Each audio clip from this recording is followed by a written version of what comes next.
जय श्री राधा कृष्ण भगवान जी की जय। श्रीमद् भगवत गीता की मंदिर बंसी वाले महात्मा यूट्यूब चैनल की ओर से हम आप सभी भक्तों का हार्दिक अभिनंदन करते हैं।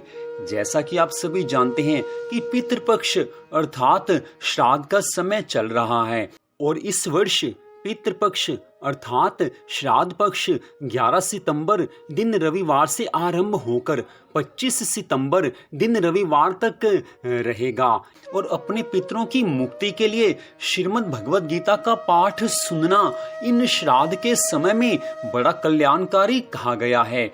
अगर किसी कारणवश हमारे पितरों की मुक्ति ना हुई हो तो श्रीमद् भगवत गीता के इस अध्याय को सुनने मात्र से पितरों को मोक्ष मिलता है और पितरों को मोक्ष मिलने से हमारे घर में सुख संपत्ति आती है। पितृ प्रसन्न होंगे तो मनुष्य के घर में सुख संपत्ति का वास होगा। तो अब हम आपको श्रीमद् भगवत गीता का चौथा अध्याय आज सुनाने जा रहे हैं, जो कि इस प्रकार है।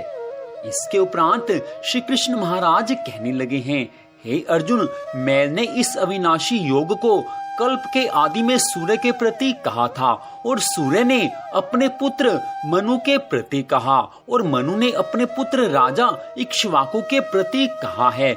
इस प्रकार परंपरा से प्राप्त हुए इस योग को राज ऋषियों ने जाना। परंतु हे अर्जुन, वह योग बहुत काल से इस पृथ्वी लोक में लोप प्राय हो गया था। वह ही यह पुरातन योग अब मैंने तेरे लिए वर्णन किया है, क्योंकि तू मेरा भक्त और प्रिय सखा है। इसलिए तथा यह योग बहुत उत्तम और रहस्य अर्थात अति मर्म का विषय है।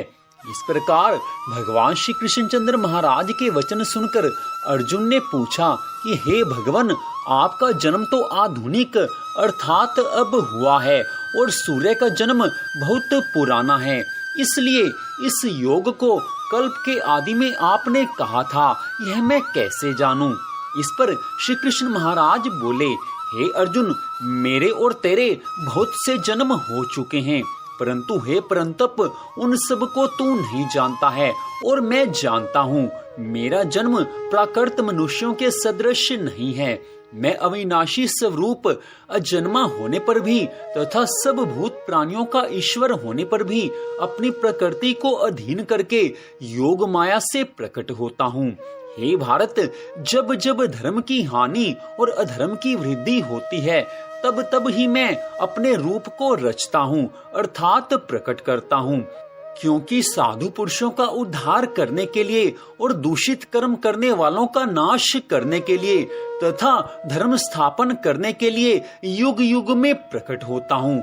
इसलिए हे अर्जुन, मेरा वह जन्म और कर्म दिव्य अर्थात अलौकिक है। इस प्रकार जो पुरुष तत्व से जानता है वह शरीर को त्याग कर फिर जन्म को नहीं प्राप्त होता है, किंतु मुझे ही प्राप्त होता है। हे अर्जुन, पहले भी राग, भय और क्रोध से रहित अनन्य भाव से मेरे में स्थिति वाले मेरे शरण हुए बहुत से पुरुष ज्ञान रूप तप से पवित्र हुए मेरे स्वरूप को प्राप्त हो चुके हैं। क्योंकि हे अर्जुन, जो मेरे को जैसे भजते हैं मैं भी उनको वैसे ही भजता हूँ। इस रहस्य को जानकर ही बुद्धिमान मनुष्यगण सब प्रकार से मेरे मार्ग के अनुसार बरतते हैं। जो मेरे को तत्व से नहीं जानते हैं वे पुरुष इस मनुष्य लोक में कर्मों के फल को चाहते हुए देवताओं को पूजते हैं और उनके कर्मों से उत्पन्न हुई सिद्धि भी शीघ्र ही होती है, परंतु उनको मेरी प्राप्ति नहीं होती। इसलिए तू मेरे को ही सब प्रकार से भज। हे अर्जुन, गुण और कर्मों के विभाग से ब्राह्मण, क्षत्रिय, वैश्य और शूद्र मेरे द्वारा रचे गए हैं। उनके कर्ता को भी मुझ अविनाशी परमेश्वर को तू अकर्ता ही जान, क्योंकि कर्मों के फल में मेरी स्पृहा नहीं है, इसलिए मेरे को कर्म लिपायमान नहीं करते। इस प्रकार जो मेरे को तत्व से जानता है वह भी कर्मों से नहीं बंधता है तथा पहले होने वाले मुमुक्षु पुरुषों द्वारा भी इस प्रकार जानकर ही कर्म किया गया है। इसलिए तू भी पूर्वजों द्वारा सदा से किए हुए कर्म को ही कर। परंतु कर्म क्या है और अकर्म क्या है, ऐसे इस विषय में बुद्धिमान पुरुष भी मोहित हैं। इसलिए मैं वह कर्म अर्थात कर्मों का तत्व तेरे लिए अच्छी प्रकार कहूंगा कि जिसको जानकर तू अशुभ अर्थात संसार बंधन से छूट जाएगा। कर्म का स्वरूप भी जानना चाहिए और अकर्म का स्वरूप भी जानना चाहिए तथा निषिद्ध कर्म का स्वरूप भी जानना चाहिए, क्योंकि कर्म की गति गहन है। जो पुरुष कर्म में अर्थात अहंकार रहित की हुई संपूर्ण चेष्टाओं में अकर्म अर्थात वास्तव में उनका ना होना पना देखे, और जो पुरुष अकर्म में अर्थात अज्ञानी पुरुष द्वारा किए हुए संपूर्ण क्रियाओं के त्याग में भी कर्म को अर्थात त्याग रूप क्रिया को देखे, वह पुरुष मनुष्यों में बुद्धिमान है और वह योगी संपूर्ण कर्मों को करने वाला है। हे अर्जुन, जिसके संपूर्ण कार्य कामना और संकल्प से रहित हैं, ऐसे उस ज्ञान रूप अग्नि द्वारा भस्म हुए कर्मों वाले पुरुष को ज्ञानी जन भी पंडित कहते हैं। जो पुरुष सांसारिक आशय से रहित सदा परमानंद परमात्मा में तृप्त हैं, वह कर्मों के फल और संग अर्थात कर्तृत्व अभिमान को त्याग कर कर्म में अच्छी प्रकार बरतता हुआ भी कुछ भी नहीं करता है। जीत लिया है अंतःकरण और शरीर जिसने तथा त्याग दी है संपूर्ण भोगों की सामग्री जिसने, ऐसा आशा रहित पुरुष केवल शरीर संबंधी कर्म को करता हुआ भी पाप को प्राप्त नहीं होता है। अपने आप जो कुछ आप प्राप्त हो उसमें ही संतुष्ट रहने वाला और हर्ष शोक आदि द्वंद्वों से अतीत हुआ तथा मत्सरता अर्थात ईर्ष्या से रहित सिद्धि और असिद्धि में समत भाव वाला पुरुष कर्मों को करके भी नहीं बंधता है, क्योंकि आसक्ति से रहित ज्ञान में स्थित हुए चित्त वाले यज्ञ के लिए आचरण करते हुए मुक्त पुरुष के संपूर्ण कर्म नष्ट हो जाते हैं। उन यज्ञ के लिए आचरण करने वाले पुरुषों में से कोई तो इस भाव से यज्ञ करते हैं कि अर्पण अर्थात श्रुवादिक भी ब्रह्म है और हवि अर्थात हवन करने योग्य द्रव्य भी ब्रह्म है, और ब्रह्म रूप अग्नि में ब्रह्म रूप कर्ता के द्वारा जो हवन किया गया है वह भी ब्रह्म ही है। इसलिए ब्रह्म रूप कर्म में समाधिस्थ हुए उस पुरुष द्वारा जो प्राप्त होने योग्य है वह भी ब्रह्म ही है, और दूसरे योगी जन देवताओं के पूजन रूप यज्ञ को ही अच्छी प्रकार उपासते हैं अर्थात करते हैं, और दूसरे ज्ञानी जन पर ब्रह्म परमात्मा रूप अग्नि में यज्ञ के द्वारा ही यज्ञ को हवन करते हैं। अन्य योगी जन श्रोतादिक सब इंद्रियों को संयम अर्थात स्वाधीनता रूप अग्नि में हवन करते हैं, अर्थात इंद्रियों को विषयों से रोककर अपने वश में कर लेते हैं, और दूसरे योगी लोग शब्दादिक विषयों को इंद्रिय रूप अग्नि में हवन करते हैं, अर्थात राग द्वेष रहित इंद्रियों द्वारा विषयों को ग्रहण करते हुए भस्म रूप करते हैं।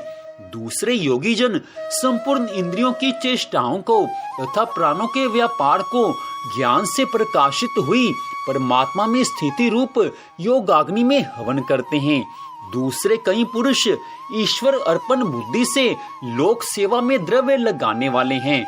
वैसे ही कई पुरुष स्वधर्म पालन रूप तप यज्ञ को करने वाले हैं तथा कई अष्टांग योग रूप यज्ञ को करने वाले हैं, और दूसरे अहिंसा आदि तीक्ष्ण व्रतों से युक्त यत्नशील पुरुष भगवान के नाम का जप तथा भगवत प्राप्ति विषयक शास्त्रों का अध्ययन रूप ज्ञान यज्ञ के करने वाले हैं।